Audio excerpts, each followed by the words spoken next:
Is stage 1 worth it after I've had it for about a month? So, you are someone who's contemplating tuning your car. I'm here to tell you, do it. 100% do it.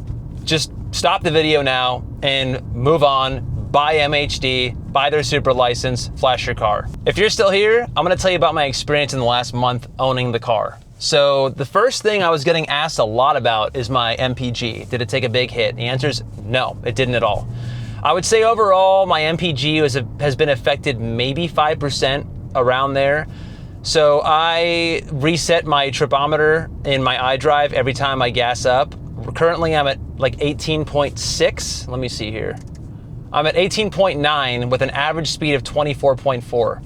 And again, I'm in Los Angeles, bumper to bumper traffic is my life, and I'm mainly city. So that's fucking great, honestly. It's great for a lot of stop and go traffic. And before that, maybe it was like 21, maybe 22, maybe, barely. Is it worth it to shave off that MPG for the performance? Yes.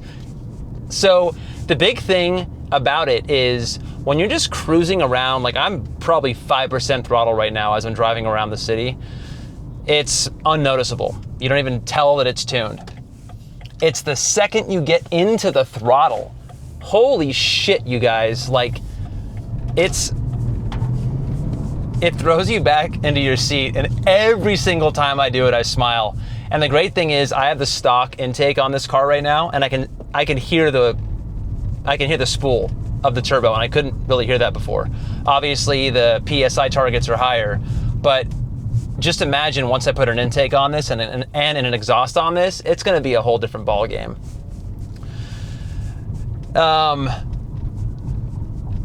So the biggest impact in general with my car is the fun factor. It has just completely unlocked the fun factor. When I first got this car, the lack of drama was a huge issue for me. So my previous car that I've talked about in a bunch of other videos, it was a 2018 C43. And if you want drama, that car is a lot of fun. That car gives you literally the wolf in sheep's clothing situation where, I mean, kinda, because in comfort it's still a stiff pain in the ass bitch. But when you put it in Sport Plus and the AMG performance exhaust opens up, it's a monster. It sounds crazy. It fucking burps and farts, and the transmission is tuned really well, so it downshifts and you just sound like a total asshole in Sport Plus, which I totally loved.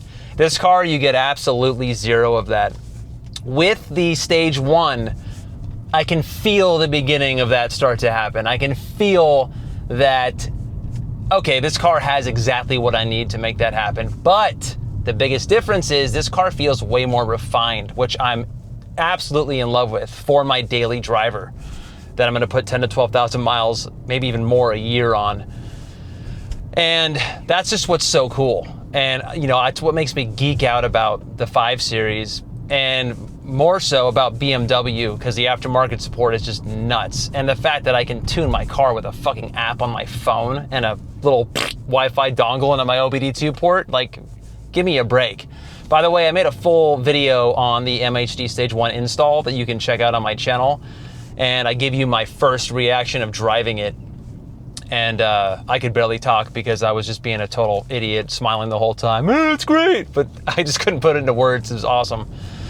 So yeah, like, there's not much else to talk about other than it unlocks the capability, and it just gives you a taste of what this car is going to be. Once I get an axle back, so I'm planning on getting, I have the matte intake already. I'm waiting for their turbo inlet pipe to come. And by the time I release this, I might have already released the intake video, but that's what I'm gonna do. So that's gonna be my first bolt-on part. After that, I'm going to get exhaust, and I'm probably gonna get the matte exhaust because, dude, like, for the money, they're the cheapest reputable brand out there. And I've interacted with Andrew over email. I don't know if he's the owner or not, but he's such a cool dude.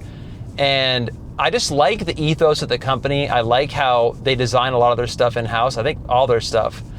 I don't know about that for sure, but that's the inclination I get. But more importantly, what I really like about it, especially their intake, is it looks stock. So I'm not trying to, I want to keep this thing very OEM plus, that's my goal. Stage 1 and even Stage 2 I think fits in perfectly with that. I'm gonna keep my mid-pipe, I'm gonna keep my resonator, I just wanna get an axle back. So I think my ultimate goal with this car is Stage 2 plus. I'm gonna get the TU high pressure fuel pump from a Supra. I think it's like 200 bucks. Slap that on. I'm gonna get catted downpipes, probably gonna go with MAD as well. So I have the MAD downpipe, exhaust, and intake, and I think that might be it for performance. After that, I am going to get tires. So I'm gonna get, I have the shitty Pirelli run flats, which the car just feels so under-tired. It understeers a lot when, you know, you're pushing it around a corner. And the ride's not awful with them. Like I've talked about in other videos, like, yeah, it's stiff, but nothing like what the C43 felt like, even the E53. I test drove one of those. Nothing like that. It's still super comfortable, but it is stiff. So my plan with that, what I'm getting at is I have spacers on my car and it's flush right now, but it needs a drop. I want to drop the car. Before I drop the car, and a couple of you have asked me about this, is I'm gonna up the sidewall on my tire size. And I'm also gonna go with Michelin Pilot Sport 4S's, and the sidewalls on those are way more squared off. And I was doing the calculations. If I go up one sidewall size in the Michelin, in combination with their more squared profile, because the Pirelli run flats are very like, they kind of go in, there's a pretty sharp angle to them, it should make my car look as if I dropped it 1 inch, which would be perfect. Like, I think that would look amazing. And ultimately, if I can get away with not touching the suspension at all, but make it look lowered, that's such a huge fucking win, dude. So definitely gonna look into that. If that doesn't pan out like I think it will, then I think what I'll do is I'm gonna combine those with the Denon lowering springs.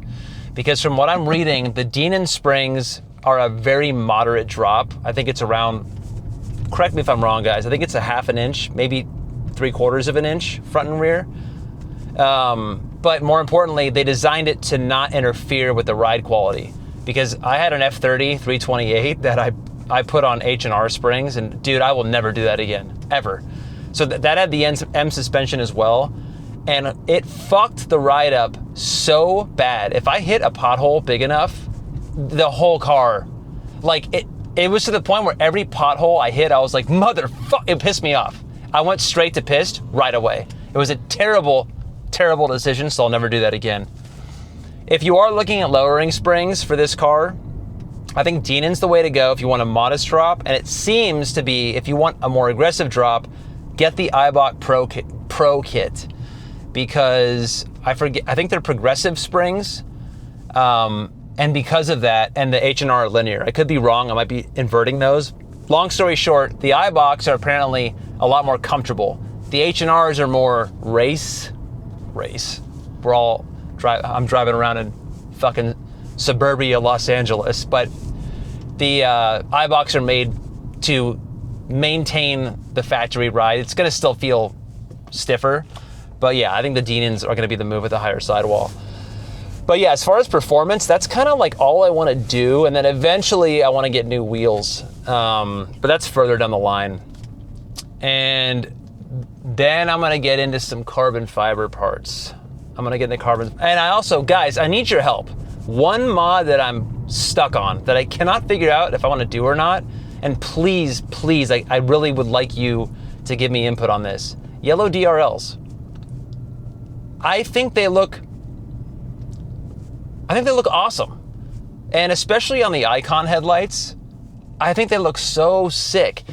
The issue is, and especially on a black car, the issue is, I know they're played out, but like, I don't know. I keep going back and forth. I don't know what to do. Please help me. Just put in the comments, do the DRLs, don't do them, you're an idiot. I hate your shirt, whatever you want to say. But I really could use your input. I would greatly appreciate that. But anyway, I want to do yellow DRLs, and I want to do some carbon fiber parts. I've found a few really cool parts, and I think that would just set off this entire build. It's not really a build, but you know, just set off my car, really make it my own. And yeah, that's kind of like the next few months down the line. I do have some fixes coming. I have a charger. I have an aftermarket charger that I'm gonna put in my car. I tried to modify my wireless charger and that shit did not work. Anyway, I'm getting in the weeds. Love you guys. Thanks for watching. Hope you found some value in this. Until next time, have a good one.